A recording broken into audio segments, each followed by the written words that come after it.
జరిగిన విషయం మీకు అందరికీ తెలిసిందే. కోల్కతా ఆర్జీ కార్ మెడికల్ కాలేజీలో ఒక వైద్య విద్యార్థినిపై అమానుషంగా అత్యాచారం చేసి హత్య చేసిన సంఘటనకు నిరసనగా మా నిమ్స్ వైద్య సిబ్బంది అందరూ అన్ని యూనియన్లు కలిపి మేము నిరసన వ్యక్తం చేస్తున్నాము.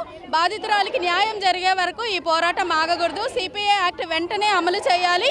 ప్లస్ అక్కడ ఉన్న సెక్యూరిటీ సిబ్బంది ఏం చేస్తున్నారు? వైద్య సిబ్బందిపై దాడులు జరుగుతుంటే కూడా ఇలా నిమ్మకు నీరెత్తినట్టు ఉంటున్నారు. వైద్య సిబ్బందిపై చర్యలు తీసుకోవాలి, వాళ్ళపై కఠిన చర్యలు తీసుకోవాలని మేము డిమాండ్ చేస్తున్నాము. సార్ చాలా బాధాకరం సార్ ఆ విషయం మాత్రము.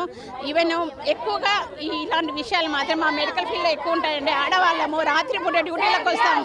వేరే డిపార్ట్మెంట్స్లో నైట్ డ్యూటీస్ ఎక్కువ ఉండవండి.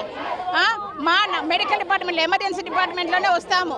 మా మహిళలకే సేఫ్టీ లేదు ఎక్కడైనా కానీ. ఈవెన్ మేము వర్క్ చేసే విషయంలో కానీ పేషెంట్స్ మధ్యరాత్రి ట్రీట్మెంట్ ఇచ్చినప్పుడు పేషెంట్ సీరియస్ అయిందంటే అటెండెన్స్ ఉరికొచ్చి మా మీద కురికొస్తారండి. అలాంటి సమయంలో మేము పేషెంట్ కేర్ ఇవ్వాలా, వాళ్ళని చూసుకోవాలా. ఇలాంటివి జరగకుండా ఒక జీవో కానీ లేకుంటే ఇలా పద్ధతిగా ఉండాలని కానీ తీసుకురావాలి సార్. తీసుకొస్తేనే మహిళలకు అనే రక్షణ ఉంటుంది.